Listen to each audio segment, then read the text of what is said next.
വിശദമായ വാർത്തകളിലേക്ക്. പാർട്ടി ആവശ്യപ്പെട്ടാൽ മത്സരിക്കുമെന്ന എം.ഐ. ഷാനവാസിന്റെ മകളുടെ പ്രഖ്യാപനത്തിനെതിരെ കെ.എസ്.യു. വിജയസാധ്യതയുള്ള മണ്ഡലങ്ങളിൽ പ്രവർത്തകരുടെ വികാരം മാനിക്കാതെ സ്ഥാനാർത്ഥികളെ നിശ്ചയിക്കരുത്. അമീന ഷാനവാസ് ആദ്യം പാർട്ടിയിൽ പ്രവർത്തിക്കട്ടെയെന്നും കെ.എസ്.യു. സംസ്ഥാന പ്രസിഡന്റ് കെ.എം. അഭിജിത്ത് പറഞ്ഞു. പാർട്ടി ആവശ്യപ്പെട്ടാൽ വയനാട്ടിൽ മത്സരിക്കുമെന്ന അമീന ഷാനവാസിന്റെ പ്രസ്താവന വിവാദമാവുകയാണ്. വയനാട്ടിൽ അമീന ഷാനവാസിനെ മത്സരിപ്പിക്കരുതെന്നാവശ്യപ്പെട്ട് കെ.എസ്.യു. രംഗത്തെത്തി. തിരുത്തൽവാദത്തെ നേതൃത്വം കൊടുത്ത എം.ഐ. ഷാനവാസിന്റെ മകൾ ആദ്യം പാർട്ടിയിൽ പ്രവർത്തിക്കണം. വിജയമുറപ്പുള്ള സീറ്റുകളിൽ പ്രവർത്തകരുടെ വികാരം പരിഗണിക്കാതെ സ്ഥാനാർത്ഥിയെ നിശ്ചയിക്കരുതെന്നും കെ.എസ്.യു. സംസ്ഥാന പ്രസിഡന്റ് കെ.എം. അഭിജിത്ത് ഫേസ്ബുക്ക് പോസ്റ്റിൽ പറയുന്നു. അമീനയുടെ സ്ഥാനാർത്ഥിത്വത്തെക്കുറിച്ചുള്ള ചോദ്യത്തിന് ഹൈക്കമാൻഡ് തീരുമാനിക്കുമെന്നായിരുന്നു കെ.പി.സി.സി. അധ്യക്ഷൻ മുല്ലപ്പള്ളി രാമചന്ദ്രന്റെ വിശദീകരണം. ഹൈക്കമാൻഡാണ് ഇക്കാര്യത്തിൽ ശുചിത്വമായിട്ട് ആലോചിച്ച് തീരുമാനമെടുക്കേണ്ടത്. സംസ്ഥാന നേതൃത്വം വ്യക്തമായ നിലപാട് സ്വീകരിക്കാതായതോടെയാണ് മക്കൾ രാഷ്ട്രീയത്തിനെതിരെ പരസ്യ നിലപാടുമായി കെ.എസ്.യു. രംഗത്തെത്തിയത്. വയനാട് മണ്ഡലത്തിൽ Kozhikode DCC. President T Siddique മത്സരിക്കണമെന്ന നിലപാടിലാണ് കെ.എസ്.യു. ന്യൂസ് 18 കോഴിക്കോട്. യു.ഡി.എഫിനെ വട്ടം കറക്കി 3-ാം സീറ്റ് ചോദിച്ച് മുസ്ലിം ലീഗ്. 3-ാം സീറ്റിന് ലീഗിന് അർഹതയുണ്ടെന്നും ഏതു സീറ്റെന്ന കാര്യം പിന്നീട് തീരുമാനിക്കുമെന്നും ഇ.ടി. മുഹമ്മദ് ബഷീർ പറഞ്ഞു. 3-ാം സീറ്റ് ചോദിക്കുന്ന കാര്യം തീരുമാനിച്ചിട്ടില്ലെന്ന് പി.കെ. കുഞ്ഞാലിക്കുട്ടിയും കെ.പി.എ. മജീദും പറയുമ്പോഴാണ് ബഷീർ നിലപാട് വ്യക്തമാക്കിയത്. കെ.എം. മാണി രാഹുൽ ഗാന്ധിയോട് നേരിട്ട് 2-ാം സീറ്റ് ചോദിച്ചതിന് പിന്നാലെയാണ് ലീഗ് 3-ാം സീറ്റിനായി രംഗത്തെത്തിയത്. 3-ാം സീറ്റിന് ലീഗിന് അർഹതയുണ്ടെന്നും ആവശ്യം യു.ഡി.എഫിൽ ഉന്നയിക്കുമെന്നും ഇ.ടി. മുഹമ്മദ് ബഷീർ വ്യക്തമാക്കി.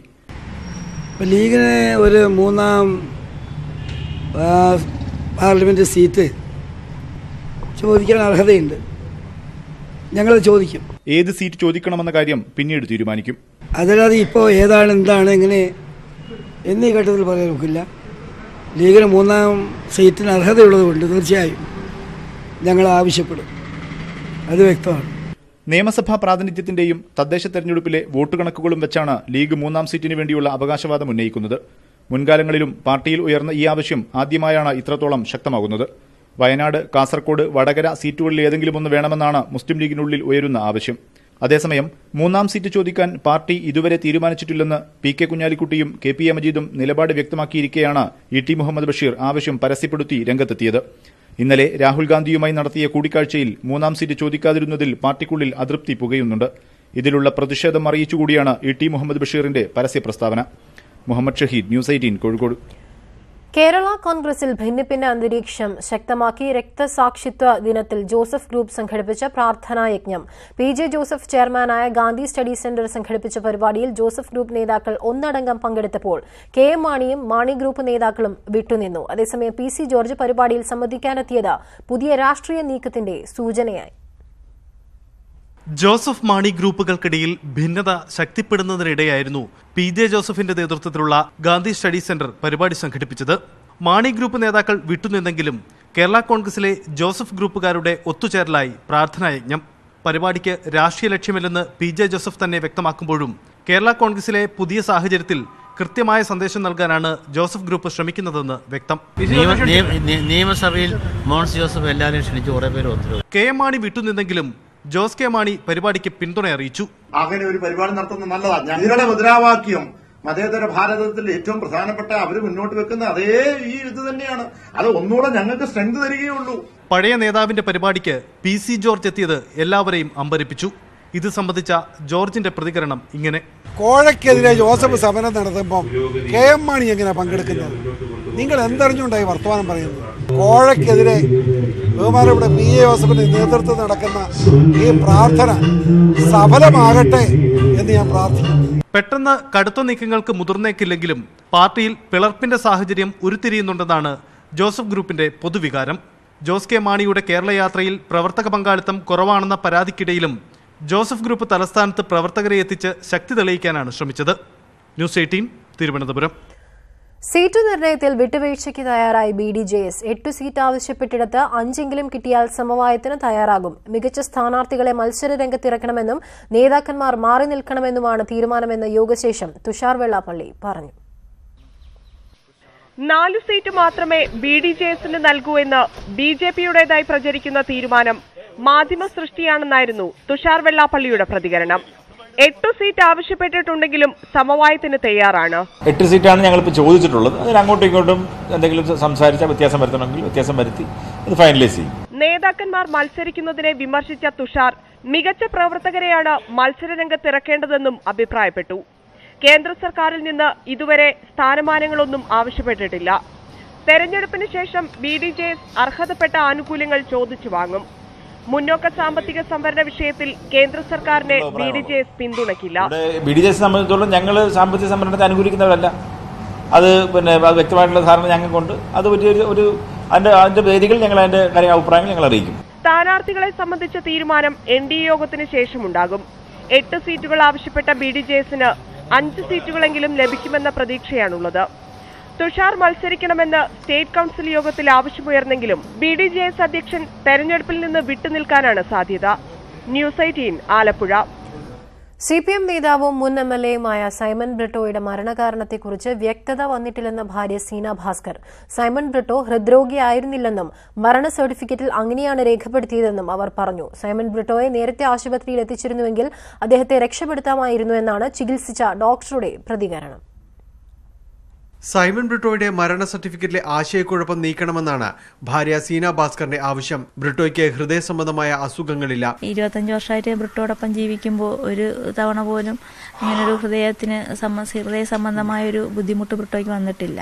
എന്നാൽ മരണകാരണം അങ്ങനെയാണ് സർട്ടിഫിക്കറ്റിൽ രേഖപ്പെടുത്തിയിട്ടുള്ളത്. മരണ സർട്ടിഫിക്കറ്റിലെ പ്രായവും തെറ്റാണ്.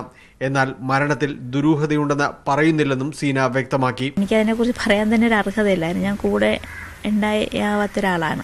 ആശുപത്രിയിൽ എത്തിക്കുമ്പോഴേക്കും സൈമൺ ബ്രിട്ടോ മരിച്ചിരുന്നുവെന്നാണ് തൃശൂരിലെ ദയാ ഹോസ്പിറ്റൽ MD ഡോക്ടർ അബ്ദുൾ അസീസിന്റെ പ്രതികരണം. പുള്ളിയോടെ മരിച്ചിട്ടാണ് കൊണ്ടുവന്നത്. പൾസും BP ഒന്നും ഉണ്ടായിരുന്നില്ല. വരുമ്പോൾ ECG ഫ്ലാറ്റ് ആയിരുന്നു. മരണ സർട്ടിഫിക്കറ്റിലെ ആശയക്കുഴപ്പം CPMനെ അറിയിക്കുമെന്നും പാർട്ടി ചെയ്ത സഹായങ്ങളിൽ പരാതിയില്ലെന്നും സീന വ്യക്തമാക്കി. പാർട്ടിക്ക് അറിയാമല്ലോ, ഈ പിഴവുകളടക്കം ചൂണ്ടിക്കാണിച്ച് പാർട്ടി അത് തിരുത്തി ഞങ്ങളെ കെയർ ചെയ്യും എന്നുള്ള പ്രതീക്ഷ തന്നെയാണ് എനിക്കുള്ളത്. ന്യൂസ് 18 കൊച്ചി.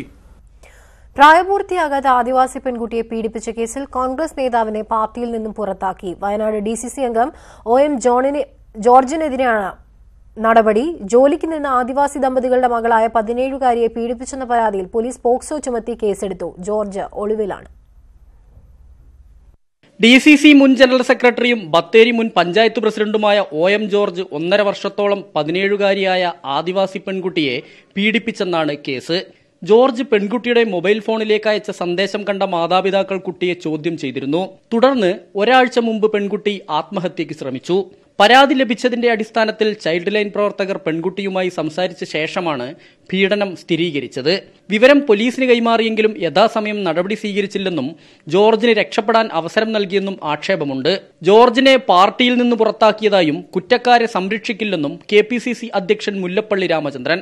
ഒരു നിലപാടുമില്ല. അദ്ദേഹത്തെ അന്വേഷണ വിധേയമായി പാർട്ടിയിൽ സസ്പെൻഡ് ചെയ്തിരിക്കുന്നു. അന്വേഷണം നടത്തും. മാത്രമല്ല, അദ്ദേഹം കുറ്റക്കാരനെന്ന് പറഞ്ഞാൽ ഒരുപക്ഷെ പാർട്ടിയിൽ നിന്നത്തേക്കുമായിട്ട് അദ്ദേഹത്തെ പുറത്താക്കും. SMS DYSP കുബേരൻ നമ്പൂതിരിക്കാണ് അന്വേഷണ ചുമതല. ഇതിനെക്കുറിച്ച് ഒന്നും പറയാൻ ഈ കുട്ടിയുടെ 164 അത് രേഖപ്പെടുത്താൻ വേണ്ടിയിട്ട് മജിസ്ട്രേറ്റിന് റിക്വസ്റ്റ് കൊടുത്തിട്ടുണ്ടെന്നാണ് ഞാൻ മനസ്സിലാക്കുന്നത്. ജോർജിനെ ഒളിവിൽ പോകാൻ പോലീസ് സഹായിച്ചെന്ന ആരോപണം അന്വേഷിക്കുമെന്ന് വനിതാ കമ്മീഷൻ അംഗം അഡ്വക്കേറ്റ് താര പറഞ്ഞു. പോലീസിന്റെ ഭാഗത്തുനിന്ന് പ്രതിയെ രക്ഷപ്പെടാൻ എന്തെങ്കിലും സമീപനങ്ങൾ, സഹായങ്ങൾ ഉണ്ടായിട്ടുണ്ടെങ്കിൽ അത് ഗൗരവമാണ്. അത് തീർച്ചയായും അത് പരിശോധിക്കുകയും ആവശ്യമായ നടപടികൾ സ്വീകരിക്കുകയും ചെയ്യും. അറസ്റ്റ് ഉടനെ ഉണ്ടാകുമെന്നാണ് പോലീസ് നൽകുന്ന വിവരം. അർബൻ ബാങ്ക് വൈസ് പ്രസിഡന്റ് സ്ഥാനത്തുനിന്ന് OM ജോർജിനെ പുറത്താക്കണമെന്നാവശ്യപ്പെട്ട് DYFI പ്രവർത്തകർ ബാങ്കിലേക്ക് തള്ളിക്കയറി. ന്യൂസ് 18 വയനാട്. ഗതാഗത മന്ത്രിക്ക് ഹൈക്കോടതിയുടെ വിമർശനം. KSRTCയിലെ പർച്ചേസ് ഇടപാടിൽ മന്ത്രി ഇടപെട്ടതിനെയാണ് ഹൈക്കോടതി വിമർശിച്ചത്. ടിക്കറ്റ് യന്ത്രം വാങ്ങുന്നതുമായി ബന്ധപ്പെട്ട കരാറിൽ ഉൾപ്പെടുത്തണമെന്നാവശ്യപ്പെട്ടാണ് കമ്പനി കോടതിയെ സമീപിച്ചത്. ഈ കമ്പനിയെ പ്രത്യേകം പരിഗണിക്കാൻ MDക്ക് മന്ത്രി നൽകിയ കത്ത് കോടതിയിൽ ഹാജരാക്കിയപ്പോഴായിരുന്നു വിമർശനം. ടിക്കറ്റിംഗ് യന്ത്രം വാങ്ങുന്ന കരാറിൽ മന്ത്രി ഇടപെട്ടത് എന്തിനെന്ന് ഹൈക്കോടതി ചോദിച്ചു. മന്ത്രിക്ക് എന്താണ് കരാറിൽ പ്രത്യേക താൽപര്യമെന്നും കോടതി ആരാഞ്ഞു. ഇക്കാര്യത്തിൽ 10 ദിവസത്തിനകം സത്യവാങ്മൂലം സമർപ്പിക്കാൻ കോടതി സർക്കാരിനോട് ആവശ്യപ്പെട്ടു.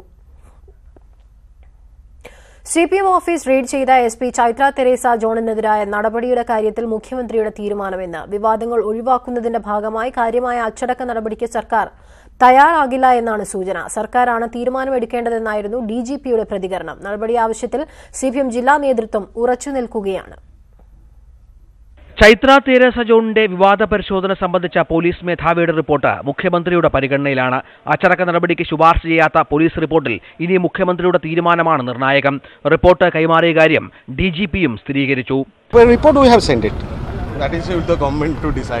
പോലീസ് ഉദ്യോഗസ്ഥർക്കെതിരെ നടപടി വേണമെന്ന ആവശ്യത്തിൽ CPM ജില്ലാ നേതൃത്വം ഉറച്ചു നിൽക്കുകയാണ്. പോലീസ് റിപ്പോർട്ട് എന്തായാലും സർക്കാർ തലത്തിൽ അച്ചടക്ക നടപടി ഉണ്ടാകുമെന്ന സൂചനയാണ് CPM വൃത്തങ്ങൾ നൽകുന്നത്. നടപടി സ്വീകരിക്കേണ്ടതൊക്കെ ഗവൺമെന്റാണ്. ഞങ്ങൾ ഗവൺമെന്റ് ശ്രദ്ധയപ്പെടുത്തിയിട്ടുണ്ട്.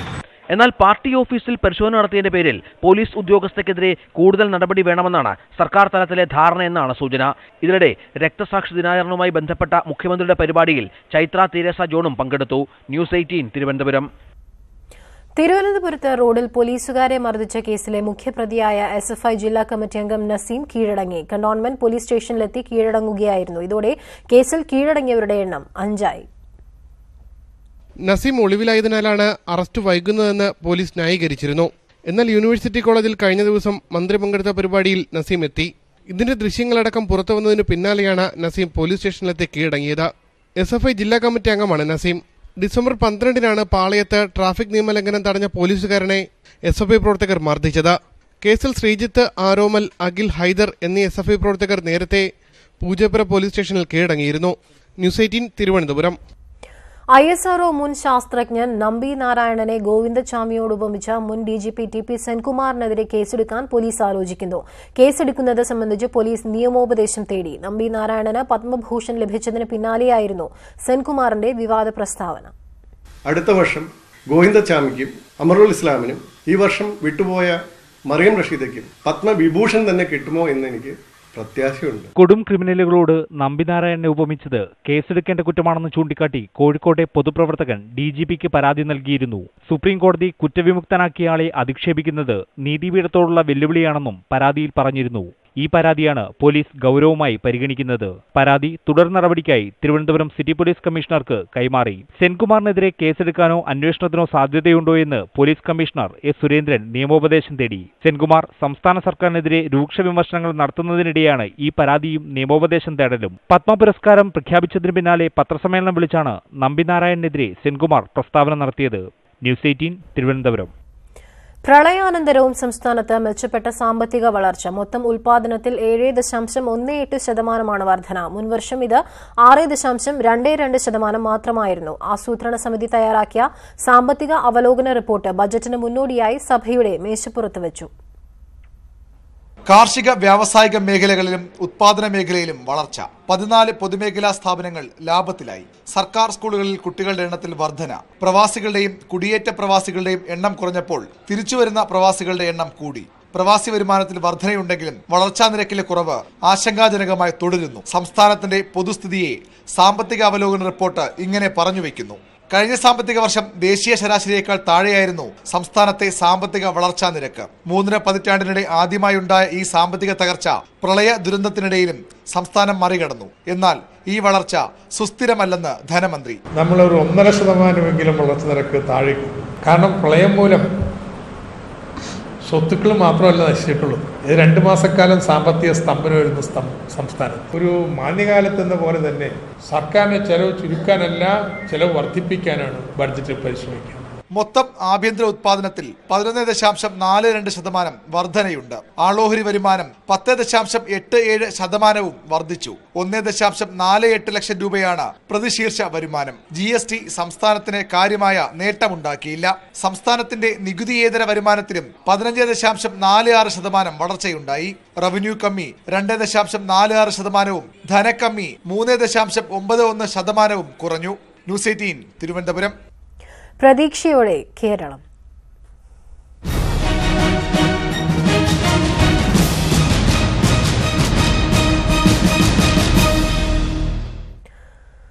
സംസ്ഥാന ബജറ്റ് നാളെ ധനമന്ത്രി തോമസ് ഐസക് നിയമസഭയിൽ അവതരിപ്പിക്കും. പ്രളയ ദുരന്തത്തിന്റെ പശ്ചാത്തലത്തിൽ നവകേരള നിർമ്മാണത്തിന് ഊന്നൽ നൽകുന്ന പ്രഖ്യാപനങ്ങളാകും ബജറ്റിലുണ്ടാവുക. ലോക്സഭാ തിരഞ്ഞെടുപ്പിന് തൊട്ടുമുൻപായി അവതരിപ്പിക്കുന്ന ബജറ്റിൽ ജനകീയ പ്രഖ്യാപനങ്ങളും പ്രതീക്ഷിക്കാം.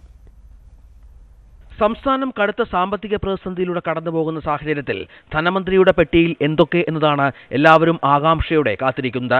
രാജ്യത്ത് GST നിലവിൽ വന്നതിന് ശേഷമുള്ള രണ്ടാമത്തെ സംസ്ഥാന ബജറ്റാണ് ഐസക് നിയമസഭയിൽ നാളെ അവതരിപ്പിക്കുക. പ്രളയ ദുരന്തത്തിന്റെ സാഹചര്യത്തിൽ വൻകിട പദ്ധതികളൊന്നും പ്രതീക്ഷിക്കേണ്ടതില്ല. കടുത്ത സാമ്പത്തിക അച്ചടക്കം പാലിക്കുന്ന പ്രഖ്യാപനങ്ങൾ പ്രതീക്ഷിക്കാം. പ്രതിസന്ധിയുണ്ടെങ്കിലും നവകേരള നിർമ്മാണത്തിന് ഊന്നൽ നൽകുമെന്ന പ്രഖ്യാപനങ്ങൾ ഉണ്ടാകുമെന്ന് ധനമന്ത്രി തന്നെ വ്യക്തമാക്കിയിട്ടുണ്ട്. നവോത്ഥാന സന്ദേശ പ്രചരണത്തിനും സ്ത്രീ ശാക്തീകരണത്തിനും ഊന്നൽ നൽകുന്ന പ്രഖ്യാപനങ്ങൾ ഉണ്ടാകും. GST വന്നെങ്കിലും സംസ്ഥാനത്തിന്റെ പരിധിയിലുള്ള മദ്യനികുതിയും വർദ്ധിപ്പിക്കില്ല. പകരം വിഭവ സമാഹരണത്തിന് മറ്റെന്തൊക്കെ സാധ്യതകൾ ബജറ്റിലുണ്ടാകുമെന്നാണ് കണ്ടറിയേണ്ടത്. നികുതിയേതര വരുമാന വർധനവിനും പുതിയ സാധ്യതകൾ തേടാം. പ്രളയമുണ്ടാക്കിയ പ്രത്യേക സാഹചര്യങ്ങളെ പഴിചാരാമെങ്കിലും മുൻ ബജറ്റ് പ്രഖ്യാപനങ്ങളോട് എത്ര കണ്ട് നീതി പുലർത്തുമെന്നതാണ് ധനമന്ത്രിക്ക് മുന്നിലുള്ള വെല്ലുവിളി. മുൻ ബജറ്റിലെ നടപ്പാവാത്ത പ്രഖ്യാപനങ്ങൾ സർക്കാരിനെതിരെ പ്രചരണ വിഷയമാക്കാൻ പ്രതിപക്ഷം തയ്യാറെടുത്തു കഴിഞ്ഞു. ലോക്സഭാ തെരഞ്ഞെടുപ്പ് പ്രഖ്യാപനത്തിലുള്ള സാധ്യത മുന്നിൽ കണ്ടാണ് ഇത്തവണ സംസ്ഥാന ബജറ്റ് നേരത്തെയാക്കിയത്. തെരഞ്ഞെടുപ്പ് ലക്ഷ്യമിട്ടുള്ള ആകർഷക പ്രഖ്യാപനങ്ങളും ധനമന്ത്രിയുടെ പക്കലുണ്ടാകും. രണ്ടാഴ്ചയായി ബജറ്റ് തയ്യാറാക്കുന്ന തിരക്കിലായ ധനമന്ത്രി അവസാന മിനുക്കുപണികളും പൂർത്തിയാക്കിയാണ് നാളെ നിയമസഭയിലെത്തുക. ന്യൂസ് 18 തിരുവനന്തപുരം. നാളത്തെ സംസ്ഥാന ബജറ്റിൽ പൂർണ്ണ പ്രതീക്ഷ അർപ്പിച്ചിരിക്കുകയാണ് വ്യവസായ ലോകം. പ്രളയത്തിൽ പ്രതിസന്ധിയിലായ ടൂറിസം മേഖലയാണ് ഏറ്റവും കൂടുതൽ പദ്ധതികൾ പ്രതീക്ഷിക്കുന്നത്. ചെറുകിട ഇടത്തരം വ്യവസായങ്ങളും പ്രോത്സാഹന പദ്ധതികളുടെ പ്രതീക്ഷയിലാണ്. പ്രളയാനന്തരം പൂട്ടുവീണത് നിരവധി വ്യവസായ സ്ഥാപനങ്ങൾക്ക്. പ്രവർത്തിക്കുന്നവയിൽ ബഹുഭൂരിപക്ഷവും നഷ്ടത്തിൽ. തൊഴിൽ നഷ്ടമായത് ആയിരങ്ങൾക്ക്. പല സ്ഥാപനങ്ങളും കടക്കെണിയിലും. ഈ പ്രതിസന്ധിയിൽ നിന്നൊരു രക്ഷയാണ് വ്യവസായ ലോകത്തിന്റെ ആവശ്യം. ഒരു മാസ്റ്റർ പ്ലാൻ വരെ കേരളത്തിന് ഉണ്ടാക്കാനുള്ള സംവിധാനം ഉണ്ടാവും. അത് ശാസ്ത്രീയമായിട്ടുണ്ടാകും. അങ്ങനെ വരുമ്പോൾ തീർച്ചയായും അവസരങ്ങൾ വരും. ഇപ്പം മടങ്ങി വരാൻ വന്ന ഗൾഫ് പ്രവാസികളെ അവരും ഭയപ്പെടുന്നു, ഇവിടെ നിൽക്കുന്നവരും ഭയപ്പെടുന്നു. ആ അവസ്ഥക്ക് മാറ്റം വരുത്താൻ ഒരു സംവിധാനം ഈ ബഡ്ജറ്റിൽ കാണിക്കും എന്നുള്ള കാര്യത്തിൽ ഉറപ്പാണ്. അതാണ് വ്യവസായികളുടെ പ്രതീക്ഷ. അപ്പോൾ വീണ്ടും നമുക്ക് ഒരു സാമ്പത്തിക ഉയർച്ച ഉണ്ടാകാനുള്ള സാധ്യതയുണ്ടാകും. അടിസ്ഥാന സൗകര്യ വികസനം ഉണ്ടായില്ലെങ്കിൽ ഏറ്റവും പ്രതിസന്ധിയിലാകുന്നത് ടൂറിസം മേഖലയായിരിക്കും. ടൂറിസം ഉൾപ്പെടെ വൻ തൊഴിൽ സാധ്യതയുള്ള മേഖലകളുടെ രക്ഷയ്ക്ക് മുന്തിയ പരിഗണന ഉണ്ടാകുമെന്നാണ് പ്രതീക്ഷ. മലയോര തീരദേശ ഹൈവേകളും മറ്റ് അടിസ്ഥാന സൗകര്യ വികസന പദ്ധതികളും യുദ്ധകാലാടിസ്ഥാനത്തിൽ നടപ്പാക്കണമെന്നും വ്യവസായ ലോകം ആവശ്യപ്പെടുന്നു. ന്യൂസ് 18 കൊച്ചി. പ്രളയം തകർത്തെറിഞ്ഞ കുട്ടനാട്ടിൽ വിളനാശത്തിനുള്ള പരിഹാരങ്ങൾക്കൊപ്പം കർഷക ഭൂമിയുടെ പശ്ചാത്തല വികസനങ്ങൾ കൂടി ഇത്തവണത്തെ സംസ്ഥാന ബജറ്റിൽ പ്രതീക്ഷ വയ്ക്കുന്നു. മഹാപ്രളയത്തിന്റെ പശ്ചാത്തലത്തിൽ കുട്ടനാട് പാക്കേജിന്റെ രണ്ടാം ഘട്ടവും കർഷക രക്ഷാ പദ്ധതികളും ബജറ്റിൽ ഉണ്ടായേക്കും. മുഖ്യമന്ത്രി പ്രഖ്യാപിച്ച കുട്ടനാട് പാക്കേജിന്റെ പുനരുജ്ജീവനമെന്ന തീരുമാനം ബജറ്റിലൂടെ നിറവേറ്റപ്പെടുമോ എന്നാണ് കർഷകർ ഉറ്റുനോക്കുന്നത്. പ്രളയത്തിൽ തകർക്കപ്പെട്ട പാടശേഖരങ്ങളുടെ പുറംബണ്ട് നിർമ്മാണവും പ്രധാനമാണ്. വെള്ളപ്പൊക്കം ഒഴിവാക്കാനായി ജലസ്രോതസ്സുകളുടെ സംരക്ഷണത്തിനും ആഴം കൂട്ടാനുമുള്ള രൂപരേഖ തയ്യാറാക്കുമെന്ന വാഗ്ദാനവും നിലനിൽക്കുന്നു. പുറബണ്ട് സംരക്ഷിച്ചുകൊണ്ട് കൃഷി ചെയ്യാനുള്ള സൗകര്യം കുട്ടനാട്ടിലെ ജനങ്ങൾക്ക്, കൃഷിക്കാർക്കുണ്ടാക്കി കൊടുക്കുക എന്നുള്ളതാണ് കേരള ഗവൺമെന്റിന് ഇനി ചെയ്യാൻ കഴിയുന്നത്. അത് പാടശേഖരങ്ങളുടെ പുറബണ്ട് നിർമ്മിച്ച് കൃഷി ഇറക്കുന്നതിനാവശ്യമായിട്ടുള്ള കുട്ടനാട് പാക്കേജിന്റെ പുതിയ രൂപത്തിൽ അത് നടപ്പാക്കാൻ കഴിയുന്നതിലൂടെ മാത്രമേ ഈ കൃഷിഭൂമിയെ സംരക്ഷിക്കാൻ കഴിയൂ, കൃഷിക്കാരെ സംരക്ഷിക്കാൻ കഴിയൂ. നെല്ല് സംഭരണം, താങ്ങുവില തുടങ്ങിയ ആവശ്യങ്ങൾക്ക് പരിഹാരം കാണുന്നതിനൊപ്പം കുടിവെള്ള വിതരണം ഉൾപ്പെടെയുള്ള അടിസ്ഥാന സൗകര്യങ്ങളുടെ ശാശ്വത വികസനത്തിനും ഊന്നൽ നൽകണമെന്നും ആവശ്യമുയരുന്നു. 241 കോടി രൂപയുടെ പ്രോജക്റ്റ് നടപ്പാക്കുന്നതിലൂടെ മിക്കവാറും സ്ഥലങ്ങളിലൊക്കെ ശുദ്ധജലം ലഭ്യമാകും എന്ന പ്രതീക്ഷയാണ് കുട്ടനാട്ടിലെ ജനങ്ങൾക്കുള്ളത്. കുടിവെള്ള പ്രശ്നം കുട്ടനാടിനെ അലട്ടിക്കൊണ്ടിരിക്കുന്ന ഒരു പ്രധാനപ്പെട്ട പ്രശ്നം തന്നെയാണ്. പ്രളയ നഷ്ടപരിഹാര വിതരണത്തിന്റെ പ്രാരംഭ സഹായം ലഭ്യമായതല്ലാതെ ദുരിതമുഖത്തു നിന്നും കരകയറാനുള്ള കൂടുതൽ സഹായങ്ങൾ കർഷകർക്ക് ലഭിച്ചിട്ടില്ല. കാർഷിക വായ്പകൾക്ക് മൊറട്ടോറിയവും പുനർകൃഷിക്ക് പലിശരഹിത വായ്പയുമെല്ലാം കർഷകരുടെ പ്രതീക്ഷകളാണ്. പ്രളയകാലത്തെ കുട്ടനാടിന്റെ പ്രശ്നങ്ങൾ നേരിട്ട് അനുഭവിച്ചറിഞ്ഞ ധനമന്ത്രി തന്നെ ബജറ്റ് അവതരിപ്പിക്കുമ്പോൾ തങ്ങളുടെ യഥാർത്ഥ പ്രശ്നങ്ങൾക്ക് ഒരു പരിധിവരെയെങ്കിലും അറുതി വരുമെന്ന പ്രതീക്ഷയിലാണ് കുട്ടനാടൻ കർഷകർ. ക്യാമറമാൻ അഷ്റഫ് മുഹമ്മദിനൊപ്പം ആലപ്പുഴയിൽ നിന്നും ശരണ്യ സ്നേഹജൻ, ന്യൂസ് 18. പ്രളയത്തിന് ശേഷമുള്ള ആദ്യ ബജറ്റിൽ മതിയായ പ്രാതിനിധ്യം ലഭിക്കുമെന്ന പ്രതീക്ഷയിലാണ് തൃശൂരിലെ കോൾ കർഷകർ. കാർഷിക പദ്ധതികൾക്ക് തുക വകയിരുത്തുമെന്നാണ് കർഷകരുടെ പ്രത്യാശ. മഹാപ്രളയത്തിൽ 20 കോടി രൂപയുടെ നഷ്ടമാണ് തൃശൂരിലെ കോൾ മേഖലയിൽ കണക്കാക്കിയിട്ടുള്ളത്. പ്രളയത്തിലുണ്ടായ നഷ്ടം നികത്തുന്ന രീതിയിലുള്ള ബജറ്റ് ധനമന്ത്രി അവതരിപ്പിക്കുമെന്നാണ് കോൾ കർഷകരുടെ പ്രതീക്ഷ. പാടത്ത് വെള്ളം പമ്പു ചെയ്യുന്നതിന് ഉപയോഗിക്കുന്ന പെട്ടി പറയ്ക്ക് പകരം വെർട്ടിക്കൽ ആക്സിൽ ഫ്ലോ പമ്പ് സ്ഥാപിക്കുന്നതിനുള്ള പദ്ധതിക്ക് തുക വകയിരുത്തണമെന്നാണ് ആവശ്യം. വൈദ്യുതി ഉപയോഗം കുറയ്ക്കുന്ന പദ്ധതിക്ക് കൃഷിമന്ത്രിയും പച്ചക്കൊടി കാട്ടിയിട്ടുണ്ട്. പൂർണ്ണമായി കോൾ മേഖലയിലുള്ള പെട്ടിപ്പറയ്ക്ക് പകരം വെർട്ടിക്കൽ ആക്സിൽ ഫ്ലോ പമ്പ് സ്ഥാപിക്കുമെന്ന് മന്ത്രി തന്നെ ഒരു പദ്ധതി തയ്യാറാക്കുന്നുണ്ട് എന്ന് പറഞ്ഞു. അത് ഈ ബഡ്ജറ്റിൽ ഞങ്ങൾ പ്രതീക്ഷിക്കുന്നതാണ്. നബാർഡിന്റെ സഹായത്തോടെ 2011-12 തുടങ്ങിയ തൃശൂർ പൊന്നാനി കോൾ പദ്ധതി 4/1 മാത്രമാണ് പൂർത്തീകരിച്ചിരിക്കുന്നത്. ഇതിന് തുക വകയിരുത്തണം. 2011-12 കാലഘട്ടത്തിൽ ആരംഭിച്ച തൃശൂർ പൊന്നാനി കോൾ പ്രോജക്റ്റ് അത് 4/1 ഭാഗമാണ് ഇപ്പോൾ പ്രാവർത്തികമാക്കിയിട്ടുള്ളത്. അത് പൂർത്തീകരിക്കേണ്ട വിഷയവുമായി ബന്ധപ്പെട്ട് ആവശ്യമായ പണം നബാർഡിൽ നിന്ന് ലഭിക്കുന്നതുമായി ബന്ധപ്പെട്ട് അതിനാവശ്യമായ നടപടിക്രമങ്ങൾ ബജറ്റിലുണ്ടാകും എന്ന പ്രതീക്ഷയും ഞങ്ങൾക്കുണ്ട്. നെല്ലിന്റെ സംഭരണ വില വർദ്ധിപ്പിക്കുക, 2 വർഷമായി ഉയർത്താത്ത ഇൻസെന്റീവ് തുക ഇത്തവണ വർദ്ധിപ്പിക്കണമെന്നും കർഷകർ ആവശ്യപ്പെടുന്നു. പ്രളയത്തിൽ കനത്ത നാശം സംഭവിച്ച കോൾ മേഖലയെ പുനരുജ്ജീവിപ്പിക്കാൻ സർക്കാർ 5 മാസം പിന്നിട്ടിട്ടും ഒന്നും ചെയ്തില്ലെന്ന് കർഷകർക്ക് പരാതിയുണ്ട്. കോൾപ്പാടങ്ങൾക്ക് പ്രത്യേക പാക്കേജ് അനുവദിക്കുന്നതുൾപ്പെടെയുള്ള നിർദ്ദേശങ്ങളാണ് കർഷകർക്ക് സർക്കാരിന് മുന്നിൽ വെക്കാനുള്ളത്. ക്യാമറമാൻ ഇമ്മാനുവൽ തോമസിനോടൊപ്പം തൃശൂരിൽ നിന്ന് സുവി വിശ്വനാഥൻ, ന്യൂസ് 18. നരേന്ദ്രമോദി സർക്കാരിന്റെ തിരഞ്ഞെടുപ്പ് മാനിഫെസ്റ്റോ ആകുമെന്ന് കരുതുന്ന കേന്ദ്ര ബജറ്റ് വെള്ളിയാഴ്ച കാർഷിക കടം എഴുതിത്തള്ളുന്നതും ദുർബല വിഭാഗങ്ങൾക്ക് അക്കൌണ്ടിലേക്ക് പണം എത്തിക്കുന്നതും ഉൾപ്പെടെയുള്ള വമ്പൻ പ്രഖ്യാപനങ്ങൾ ഉണ്ടായേക്കും.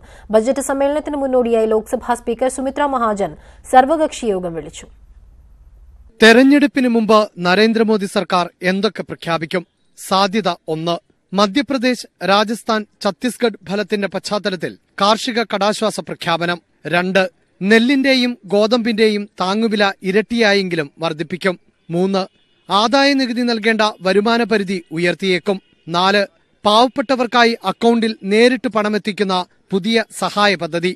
5, അരമണിക്കൂറിൽ 1 കോടി രൂപയുടെ ചെറുകിട വ്യവസായ വായ്പ എല്ലാ ജില്ലകളിലേക്കും വ്യാപിപ്പിക്കും.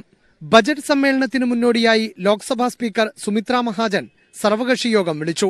ഓട്ടോൺ അക്കൌണ്ട് മാത്രമാണെങ്കിലും കണക്കുകളിലായിരിക്കില്ല ഈ ബജറ്റിന്റെ ഊന്നൽ. 2009 പ്രണബ് മുഖർജി അവതരിപ്പിച്ച 1ാം UPA സർക്കാരിന്റെ തെരഞ്ഞെടുപ്പ് ബജറ്റ് മാതൃകയായിരിക്കും നരേന്ദ്രമോദി സർക്കാരും പിന്തുടരുക. KP Abhilash, news 18, Delhi.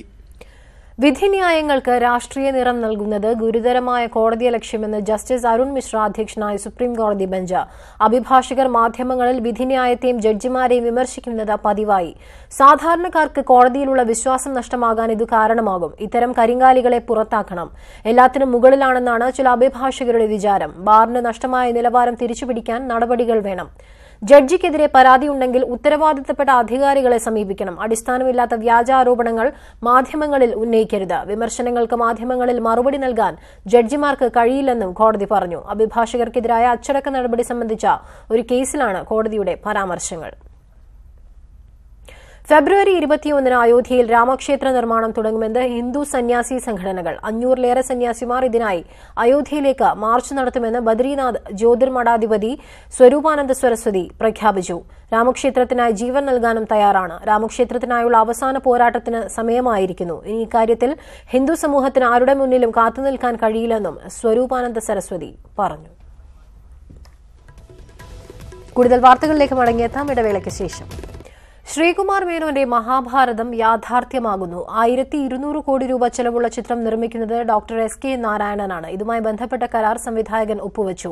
MDയുടെ തിരക്കഥയിൽ തന്നെയാണ് ചിത്രം ഒരുങ്ങുന്നത്. വിവരങ്ങളുമായി ന്യൂസ് ഡെസ്കിൽ നിന്നും ധന്യ വിശ്വം ചേരുകയാണ്. ധന്യ, ഏറെ പ്രതീക്ഷയോടെ പ്രേക്ഷകർ കാത്തിരുന്ന ഒരു ചിത്രമാണ് ശ്രീകുമാർ മേനോന്റെ മഹാഭാരതം. ഇടയ്ക്ക് വെച്ച് ചില അനിശ്ചിതത്വങ്ങൾ ഉണ്ടാവുമെങ്കിലും സിനിമ വീണ്ടും യാഥാർത്ഥ്യമാകുന്നു എന്നുള്ള വാർത്തകളാണ് പുറത്തുവരുന്നത്. ആരാണ് പുതിയ അണിയറക്കാർ?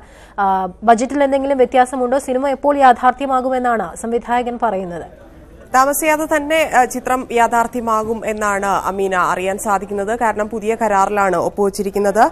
തിരക്കഥയുടെ അവകാശവും സിനിമ എടുക്കാനുള്ള കാലതാമസവും സംബന്ധിച്ച് MTയുമായിട്ടുള്ള ചെറിയ അഭിപ്രായ വ്യത്യാസം കോടതി കയറിയതിന് പിന്നാലെയാണ് ഇത്തരത്തിൽ നേരത്തെ സിനിമ നടക്കില്ല എന്ന രീതിയിലൊക്കെ അമീന പറഞ്ഞതുപോലെ പ്രശ്നങ്ങൾ ഉണ്ടായിരുന്നത്. പക്ഷേ അതെല്ലാം മാറ്റി പുതിയ BR ഷെട്ടി മാറി നിൽക്കുന്ന പശ്ചാത്തലത്തിൽ പുതിയ പ്രൊഡ്യൂസർ തന്നെയാണ് ചിത്രത്തിന് എത്തിയിരിക്കുന്നത്. ആ കരാറിലും ഡോക്ടർ SK നാരായണൻ എന്ന വ്യക്തിയുമായി കരാറിലും ശ്രീകുമാർ മേനോൻ ഒപ്പുവച്ചു എന്നാണ് അറിയാൻ സാധിക്കുന്നത്. പൊതുപ്രവർത്തകനായ ജോമോൻ പുത്തൻപുരയ്ക്കലാണ് ഇതിന് സാന്നിധ്യം വഹിച്ചിരിക്കുന്നത്. അദ്ദേഹമാണ് ഇത് സോഷ്യൽ മീഡിയ വഴി എല്ലാവരെയും അറിയിച്ചിരിക്കുന്നത്. താമസിയാതെ തന്നെ മഹാഭാരത കഥ പ്രേക്ഷകരിലേക്ക് എത്തും എന്ന പ്രതീക്ഷയിലാണ് അണിയറ പ്രവർത്തകർ. എന്തായാലും 1200 കോടി രൂപ, യാതൊരു വ്യത്യാസവുമില്ല ബജറ്റിന്റെ കാര്യത്തിൽ. 1200 കോടിയിൽ തന്നെ ചിത്രം തിയേറ്ററുകളിൽ എത്തിക്കും. അത്തരത്തിലൊരു നിർമ്മാണമായിരിക്കും ചിത്രത്തിന്റേത് എന്ന രീതിയിൽ തന്നെയാണ് സംസാരിക്കുന്നത്. ഇപ്പോൾ ജോമോൻ പുത്തൻപുരയ്ക്കൽ നമുക്കൊപ്പം ചേരുകയാണ്. ശ്രീ ജോമോൻ പുത്തൻപുരയ്ക്കൽ, മഹാഭാരതം യാഥാർത്ഥ്യമാകുന്നു എന്നുള്ള വാർത്ത താങ്കളുടെ വാക്കുകളിലൂടെ തന്നെ ഫേസ്ബുക്ക് പോസ്റ്റിലൂടെ തന്നെ പുറം ലോകം അറിഞ്ഞിരിക്കുകയാണ്. സിനിമ യാഥാർത്ഥ്യമാകുമെന്ന് തന്നെയാണോ കരുതേണ്ടത്?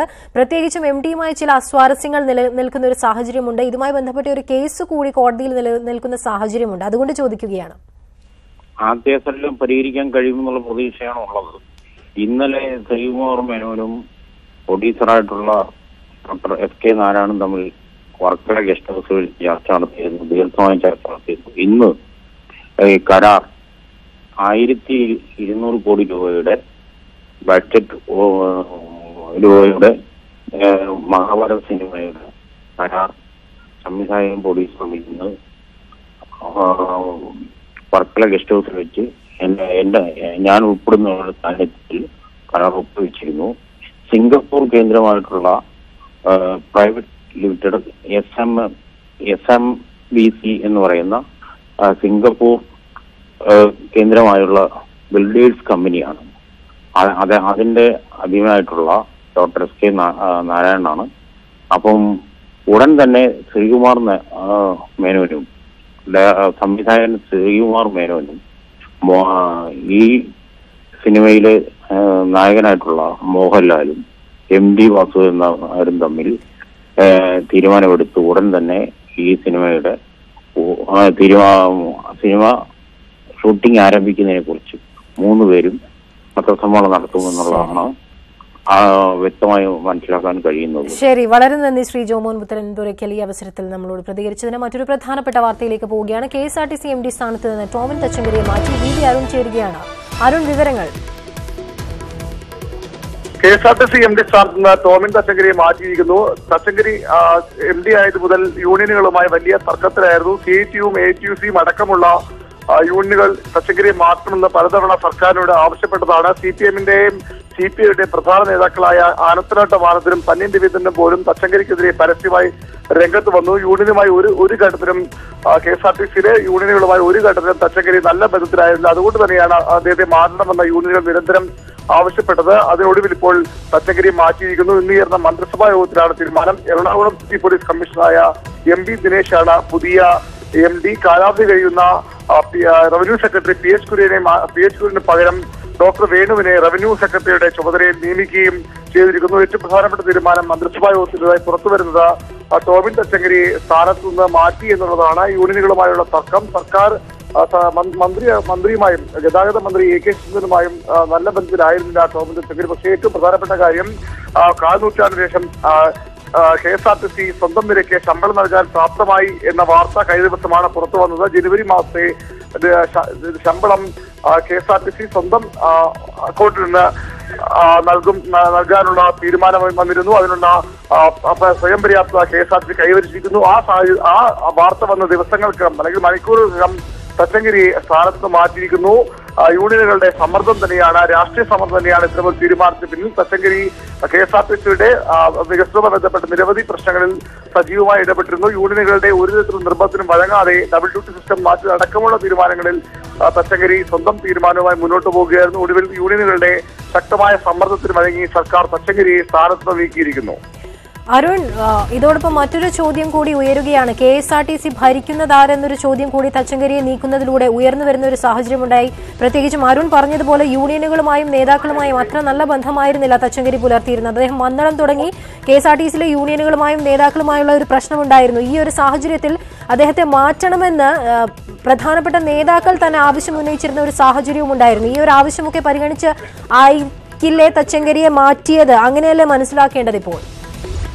തീർച്ചയായും യൂണിയൻ നേതാക്കളുമായുള്ള നിരന്തര തർക്കം, അവരുമായുള്ള അഭിപ്രായത്തിന് തന്നെയാണ് തച്ചങ്കരിയുടെ ഈ പദവി മാറ്റത്തിന് പിന്നിലുള്ള ഏറ്റവും പ്രധാനപ്പെട്ട കാരണമായി വിലയിരുത്തേണ്ടത്. കാരണം ഞാൻ നേരത്തെ സൂചിപ്പിച്ച പോലെ തച്ചങ്കരി KSRTC MD ആയി വരുമ്പോൾ, വലിയ നഷ്ടത്തിലോടുന്ന ഒരു സ്ഥാപനത്തിന് MD ആയി വരുമ്പോൾ ചില പരിഷ്കാരങ്ങൾ അദ്ദേഹം സ്വന്തം നിലയ്ക്ക് നടപ്പാക്കാൻ നടപ്പാക്കിയിരുന്നു. അതിൽ യൂണിയനുകൾ അതിശക്തമായ എതിർപ്പ്, അത് ഭരണ പ്രതിപക്ഷ യൂണിയനുകൾ ഒന്നടങ്കം തച്ചങ്കരിയുടെ നിലപാടിന് രംഗത്ത് വന്നു. ഒരു ഘട്ടത്തിൽ തച്ചങ്കരിക്കെതിരെ സമരം, അനിശ്ചിതകാല സമരം പോലും KSRTC ജീവനക്കാർ പ്രഖ്യാപിച്ചു. അതിനെ അദ്ദേഹം നേരിട്ടത്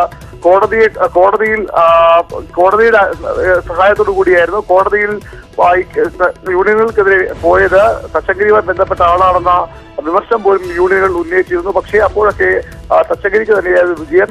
പക്ഷേ തച്ചങ്കരിയെ മാറ്റാതെ ഒരു കാരണവശാലും മുന്നോട്ട് പോകാനാകില്ലെന്ന നിലപാടിൽ യൂണിയനുകൾ ഉറച്ചു നിന്നു. അതാണ് ഇപ്പോൾ സർക്കാർ അത്തരമൊരു സമ്മർദ്ദത്തിന് വഴങ്ങിയെന്ന് വേണം പറയാൻ. കാരണം KSRTC സ്വയം പര്യാപ്തമാകുന്നു, അല്ലെങ്കിൽ ഒരു മാസമെങ്കിലും സ്വന്തം നിലയ്ക്ക് ശമ്പളം കൊടുക്കാൻ തക്ക പ്രാപ്തമാകുന്നു എന്ന സ്ഥിതി വരുമ്പോൾ അതിന്റെ MD മാറ്റുന്നു. തീർച്ചയായും യൂണിയനുകളുടെ സമ്മർദ്ദത്തിന് വഴങ്ങാൻ സർക്കാർ നിർബന്ധിതമായി തീർന്നു. യൂണിയനുകളുടെ ശക്തി ചെറുതായി കാണാൻ കഴിയില്ല. KSRTC പോലുള്ള സ്ഥാപനത്ത് അതിന്റെ ആര് MD വന്നാലും ആര് മന്ത്രിയായി വന്നാലും അതിന്റെ കൃത്യമായ നിയന്ത്രണം KSRTC യൂണിയനുകൾക്കായിരുന്നു. ഇതിൽ ഭരണ പ്രതിപക്ഷ യൂണിയനുകൾ ഒന്നടങ്കം ഒറ്റക്കെട്ടായി MDക്കെതിരെ രംഗത്ത് വന്ന സ്ഥിതിയാണ് കഴിഞ്ഞ കാലങ്ങളിൽ കാണാൻ കഴിഞ്ഞത്. അവരുടെ ആ ശക്തമായ സമ്മർദ്ദത്തിന് സർക്കാരിന് വഴങ്ങേണ്ടി വന്നിരിക്കുന്നതെന്ന് തന്നെ പറയേണ്ടി വരുന്നു. അരുൺ സൂചിപ്പിച്ചതുപോലെ തന്നെ ജനുവരി മാസത്തിലെ ശമ്പളം സ്വന്തം അക്കൗണ്ടിൽ നിന്ന് KSRTCക്ക് നൽകാൻ കഴിയുമെന്നുള്ള ഒരു പ്രഖ്യാപനം വന്നതിന് പിന്നാലെ കൂടിയാണ് ഇത്തരത്തിലൊരു തീരുമാനം ഉണ്ടായിരിക്കുന്നത്.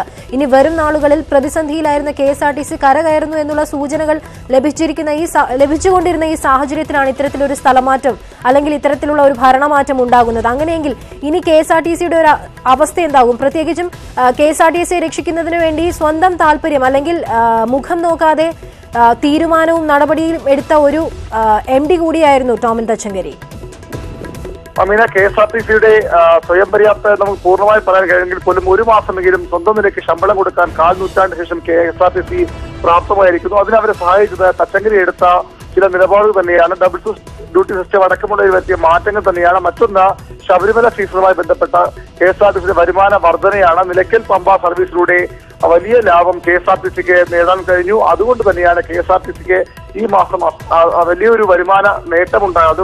അതിലൂടെയാണ് KSRTC ശമ്പളം നൽകാൻ കഴിയുന്ന അവസ്ഥയിലേക്ക് എത്തിയത്. പക്ഷേ ഇത് പൂർണ്ണമായും KSRTC സ്വയം പര്യാപ്തമായെന്നോ അല്ലെങ്കിൽ KSRTCയുടെ ഭാവി സുരക്ഷിതമായെന്നോ പറയാൻ കഴിയില്ലെങ്കിൽ പോലും ഒരു മാസമെങ്കിലും അതിന് KSRTC കഴിഞ്ഞിരിക്കുന്നു. ആ ഘട്ടത്തിൽ MD കസേര തെറിക്കുന്നത് തീർച്ചയായും തെറ്റായ ഒരു സന്ദേശം നൽകുമെന്ന ഉറപ്പാണ്. ഇനി KSRTC MD സ്ഥാനം തന്നെ മാറ്റണമെന്ന് തച്ചങ്കരി ഏതെങ്കിലും ഘട്ടത്തിൽ സർക്കാരിന്റെ ആവശ്യപ്പെട്ടെന്ന് മാത്രമേ അറിയേണ്ടതുള്ളൂ. അത്തരമൊരു തീരുമാനം അദ്ദേഹത്തിന്റെ ഭാഗത്തുനിന്ന് ഉണ്ടാകാൻ ഇപ്പോൾ സാധ്യതയില്ല. മന്ത്രിയുമായും നല്ല ബന്ധത്തിലായിരുന്നില്ല തച്ചങ്കരി. പലപ്പോഴും മന്ത്രിയുടെ MDയുടെ നിലപാടുകൾക്ക് മന്ത്രി വഴങ്ങേണ്ടി വന്നു. പലപ്പോഴും മന്ത്രി തന്നെ മുഖ്യമന്ത്രിയോട് അല്ലെങ്കിൽ മന്ത്രിസഭാ യോഗത്തിൽ പോലും തച്ചങ്കരിക്കെതിരെ പരാതി ഉന്നയിക്കുന്ന അവസ്ഥയുണ്ടായി. CPMന്റെ സംസ്ഥാന സെക്രട്ടറി രംഗം ആനന്ദവട്ടമാനന്ദൻ തച്ചങ്കരിക്കെതിരെ പരസ്യമായ രംഗത്ത് വരുന്നു. CPIയുടെ പൊതുനേതാവ് പന്ന്യൻ രവീന്ദ്രൻ ഒരു പൊതുയോഗത്തിൽ തച്ചങ്കരിക്കെതിരെ രൂക്ഷ വിമർശനം ഉന്നയിക്കുന്നു. ഇടത് വലത് യൂണിയനുകളും അതുപോലെ തന്നെ CPMന്റെയും CPIയുടെയും തൊഴിലാളി സംഘടനകളും സർക്കാരിനെ തച്ചങ്കരിയെ മാത്രം. ശരി അരുൺ, തുടരുക. ഇപ്പോൾ ഡിജോ കാപ്പൻ ഈ വാർത്തയോട് പ്രതികരിക്കുന്നതിന് വേണ്ടി നമുക്കൊപ്പം ചേരുകയാണ്. ശ്രീ ഡിജോ കാപ്പൻ, KSRTC MD സ്ഥാനത്ത് നിന്ന് ടോമിൻ തച്ചങ്കരിയെ മാറ്റിയിരിക്കുന്നു. മന്ത്രിസഭാ യോഗത്തിന്റേതാണ് തീരുമാനം. ഇതാണ് ഏറ്റവും പുതുതായി പുറത്തുവരുന്ന വാർത്തകൾ. എങ്ങനെ നോക്കിക്കാണുന്നു, എങ്ങനെ പ്രതികരിക്കുന്നു? KSRTCക്ക് ഒരു ശ്വാസം വലിക്കാനായിട്ടുള്ള ഒരു അവസരം ഉണ്ടാക്കിക്കൊടുക്കാനുള്ള ശ്രമം നടത്തിയതിന്റെ പേരിലാണ് ഇപ്പോൾ ടോമിൻ തച്ചങ്കരിയെ മാറ്റിയിരിക്കുന്നത്. അതിനകത്ത് കേരളത്തിലെ സംഘടിത ട്രേഡ് യൂണിയനുകൾ അവർ വിജയിച്ചു എന്ന് തന്നെ പറയാം. പക്ഷേ അവരൊരു കാര്യം മനസ്സിലാക്കണം, ഈ നിലയിൽ KSRTC ഇനി എത്ര കാലം മുന്നോട്ട് പോകും എന്നുള്ളതിനെ കുറിച്ച്, പ്രത്യേകിച്ച് കേന്ദ്ര പാർലമെന്റ് ലോകസഭ പാസാക്കിയിരിക്കുന്ന ബില്ലും കൂടെ വരുമ്പോൾ KSRTCക്ക് പിടിച്ചു നിൽക്കണമെങ്കിൽ ഒരുപക്ഷെ ജീവനക്കാരെ കുറച്ച് ത്യാഗം അല്ലെങ്കിൽ കഴിഞ്ഞ കാലത്ത് അനുഭവിച്ച അനധികൃത ആനുകൂല്യങ്ങളിൽ അദ്ദേഹം കൈവച്ചപ്പോഴാണ് ഇപ്പോൾ അദ്ദേഹത്തെ ഈ സ്ഥാനത്ത് നിന്ന് തെറിപ്പിച്ചിരിക്കുന്നത്. എന്തായാലും ഈ നടപടി KSRTCയുടെ ഭാവിക്കും യാത്രക്കാരുടെ ഭാവിക്കും നല്ലതല്ല എന്ന് തന്നെയാണ് എനിക്ക് ആമുഖമായി പറയാനുള്ളത്. ശ്രീ ഡിജോ കാപ്പൻ, ഈ KSRTCയുമായി ബന്ധപ്പെട്ട കേസ് പരിഗണിക്കുന്ന വേളയിൽ കോടതിയുടെ ഭാഗത്തു നിന്ന് ഒരു പരാമർശമുണ്ടായ ഒരു സാഹചര്യം ഉണ്ടായിരുന്നു. അതായത് KSRT നഷ്ടത്തിലെങ്കിൽ എന്തിന് ഇങ്ങനെ ഓടിക്കുന്നു, അടച്ചുപൂട്ടിക്കൂടെ എന്നാണ് അന്ന് കോടതി ചോദിച്ചത്. ഇപ്പോൾ തച്ചങ്കരി സ്വന്തം നിലപാടുകൾ കൊണ്ട് ചെറിയ തോതിലെങ്കിലും ചെറിയ മാറ്റങ്ങൾ വരുത്താൻ ശ്രമിക്കുന്നതിനിടെയാണ് ഇത്തരത്തിലൊരു മാറ്റം അദ്ദേഹത്തെ സ്ഥാനത്ത് നിന്ന് മാറ്റിയിരിക്കുന്നത്. KSRTCയുടെ ഒരു ഭാവി എങ്ങനെയായിരിക്കുമെന്നാണ് ഇനി താങ്കൾ കരുതുന്നത് നിലവിലെ സാഹചര്യത്തിൽ? അത് തന്നെയാണ് ഞാൻ പറഞ്ഞത്. KSRTC ഒന്ന് പച്ച പിടിച്ച, അല്ലെങ്കിൽ ഇപ്പൊ ഇക്കഴിഞ്ഞ മാസം ഗവൺമെന്റിന്റെ സഹായമില്ലാതെ KSRTCക്ക് ശമ്പളം കൊടുക്കാൻ കഴിഞ്ഞു എന്ന് പറയുന്നത് ഒരു 4-5 വർഷത്തിനിടയ്ക്ക് ആദ്യമായിട്ടാണ്. അപ്പോൾ അതൊക്കെ KSRTCയുടെ വരുമാനം കൂട്ടുന്ന കാര്യത്തിലും ചെലവ് കുറയ്ക്കുന്ന കാര്യത്തിലും അദ്ദേഹം കൈക്കൊണ്ട കർശനമായ ചില നടപടികൾ, അതായത് കൺട്രോളിംഗ് ഇൻസ്പെക്ടർ എന്ന തസ്തിക ഇല്ലായിരുന്നു. ആ തസ്തികയിൽ ഇരുന്നു കൊണ്ട് കഴിഞ്ഞ കുറെ വർഷങ്ങളായി അനധികൃതമായി ശമ്പളം വാങ്ങിച്ചുകൊണ്ടിരുന്നവരോട് ഫീൽഡിൽ ഇറങ്ങാൻ പറഞ്ഞു. അവരാണ് കേരളത്തിലെ ട്രേഡ് യൂണിയന്റെ നേതൃത്വത്തിൽ ഇരിക്കുന്നത്.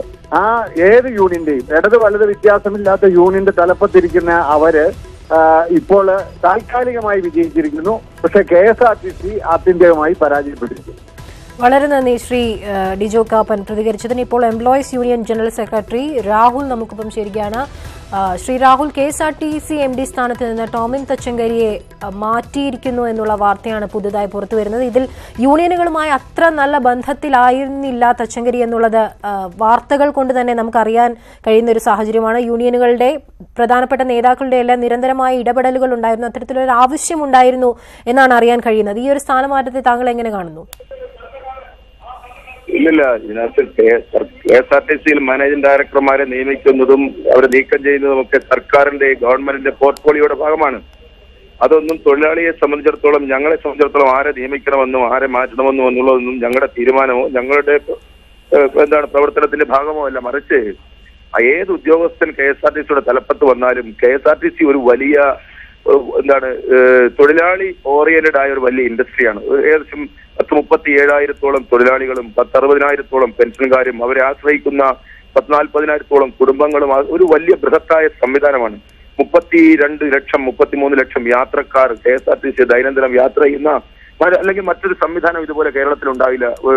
സംസ്ഥാന പൊതുമേഖലയുടെ കാര്യം എടുത്ത് നോക്കിയാൽ അത്തരം ഒരു സ്ഥാപനത്തിൽ ഒരു ചീഫ് എക്സിക്യൂട്ടീവ് ഓഫീസറായി കടന്നുവന്ന് ഏതൊരാളിനും ഈ സ്ഥാപനത്തെ നന്നാക്കുവാനുള്ള എല്ലാ ഉത്തരവാദിത്വവും ഏറ്റെടുത്ത് ഇതിനകത്തുള്ള ദുഷിച്ച ശീലങ്ങളെയും ഇല്ലായ്മ ചെയ്യേണ്ട കാര്യങ്ങളെയും ഒക്കെ മാറ്റിയെടുക്കുന്നതിനൊന്നും ഞങ്ങൾ ആരും ഒരു തടസ്സവുമല്ല. മറിച്ച് ഏകപക്ഷീയമായി ഞാൻ തീരുമാനിക്കും, ഞാനാണ് ഇതെല്ലാം നടപ്പിലാക്കേണ്ടത്, എനിക്ക് താഴെയുള്ള ഇവരെല്ലാം ഞാൻ പറയുന്നതിനനുസരിച്ച് പണിയെടുക്കാൻ വേണ്ടി വന്ന പട്ടികളെ പോലെ കാണുന്ന ഒരു സമീപനം KSRTCയുടെ മാനേജിംഗ് ഡയറക്ടറുടെ ഭാഗത്തു നിന്നുണ്ടാക്കി.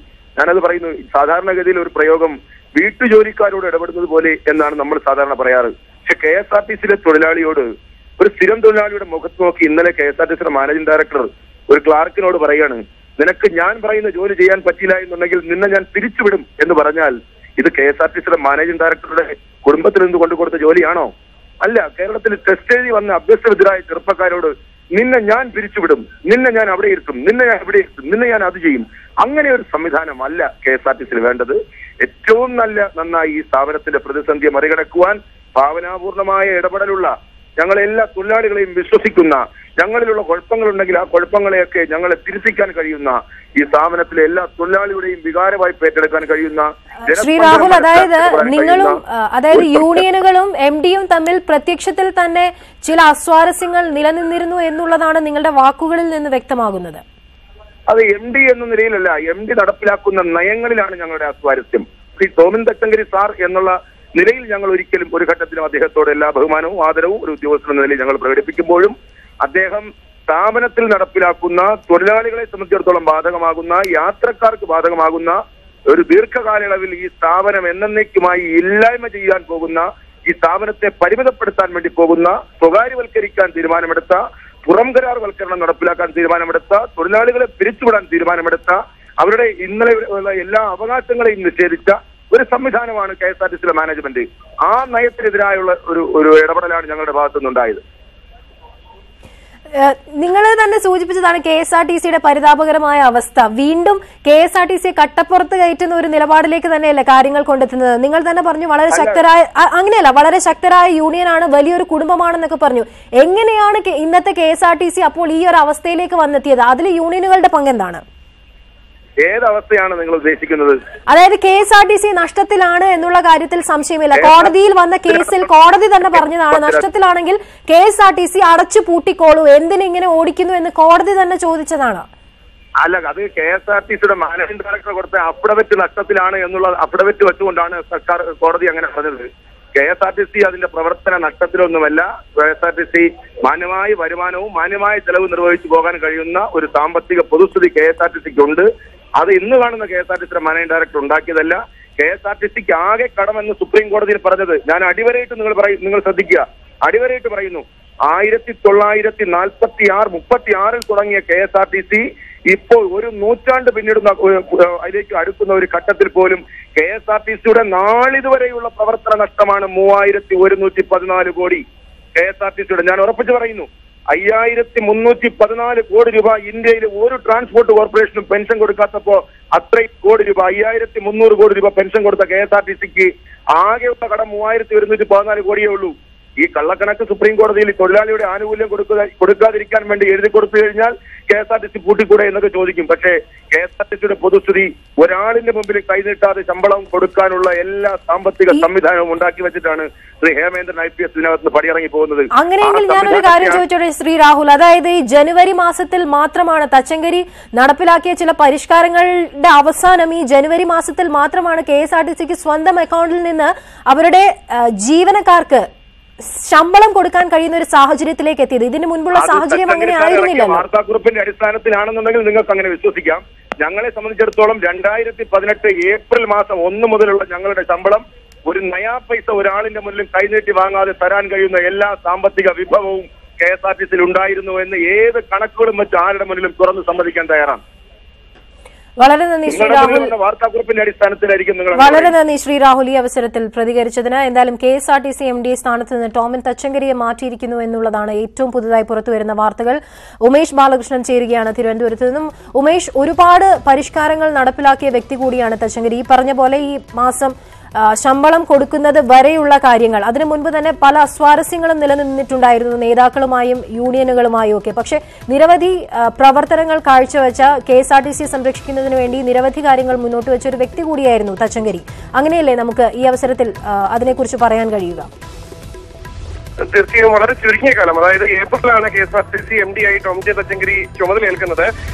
കഴിഞ്ഞ 2018 ഏപ്രിലിൽ. അതിനുശേഷം ഏകദേശം ഒരു 9 മാസക്കാലം ടോം ജെ തച്ചങ്കരി വരുത്തിയ പരിഷ്കാരങ്ങൾ ഒരുപക്ഷെ KSRTCയുടെ ചരിത്രത്തിൽ ഏറ്റവും കൂടുതൽ കാലം MD ആയി ഇരുന്ന ഒരാൾ പോലും ചെയ്യാത്ത പരിഷ്കാരങ്ങളായിരുന്നു KSRTC MD എന്ന നിലയിൽ ടോം ജെ തച്ചങ്കരി കൊണ്ടുവന്നത്. അതിൽ സ്വാഭാവികമായി എതിർപ്പുകൾ പല ഭാഗങ്ങളിൽ നിന്ന് ഉയർന്നിരുന്നു. ഏറ്റവും കൂടുതൽ എതിർപ്പ് നേരിടേണ്ടി വന്നത് KSRTCയിലെ തന്നെ തൊഴിലാളി സംഘടനകളുടെ ഭാഗത്തു നിന്ന് തന്നെയായിരുന്നു. സാധാരണഗതിയിൽ ഭരിക്കുന്ന സർക്കാരിനോടൊപ്പം ചേർന്ന് നിൽക്കുന്ന പാർട്ടികൾ പലപ്പോഴും KSRTCക്കെതിരെ പ്രത്യക്ഷ സമരത്തിന് വരുന്ന ഒരു സാഹചര്യം ഉണ്ടായിരുന്നു. ശരിയാണ് ഉമേഷ്, കാര്യങ്ങൾ വ്യക്തമാണ്. KSRTC MD സ്ഥാനത്ത് നിന്ന് ടോമിൻ തച്ചങ്കരിയെ മാറ്റിയിരിക്കുകയാണ്. എൻഡോസൾഫാൻ ദുരിതബാധിതർ സെക്രട്ടേറിയറ്റിന് മുന്നിൽ അനിശ്ചിതകാല പട്ടിണി സമരം തുടങ്ങി. മുഴുവൻ ദുരിതബാധിതരെയും പട്ടികയിൽ ഉൾപ്പെടുത്തുക, സുപ്രീംകോടതി വിധി നടപ്പാക്കുക തുടങ്ങിയ ആവശ്യങ്ങൾ ഉന്നയിച്ചാണ് സമരം. അമ്മമാർക്ക് ഐക്യദാർഢ്യം പ്രഖ്യാപിച്ച സാമൂഹ്യ പ്രവർത്തക ദയാഭായ് അനിശ്ചിതകാല നിരാഹാര സമരം ആരംഭിച്ചു.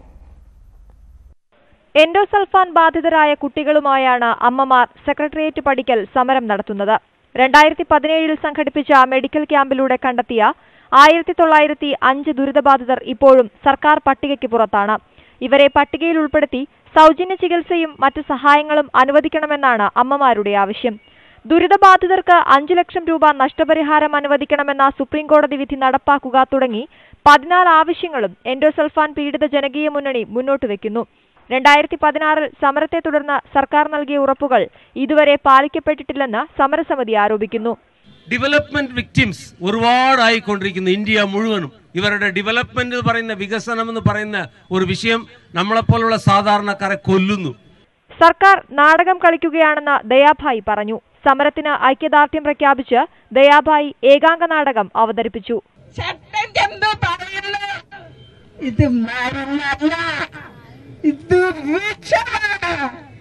സമരത്തിന് പിന്തുണ അറിയിച്ച് മുൻ KPCC പ്രസിഡന്റ് VM സുധീരൻ സമരപന്തലിലെത്തി. ന്യൂസ് 18 തിരുവനന്തപുരം. ആരോരുമില്ലാത്ത വൃദ്ധയെ എറണാകുളം ജനറൽ ആശുപത്രിയിൽ കെട്ടിയിട്ടെന്ന് സംബന്ധിച്ച് DMO സംസ്ഥാന മനുഷ്യാവകാശ കമ്മീഷന് നൽകിയ റിപ്പോർട്ടിലാണ് വിവരം.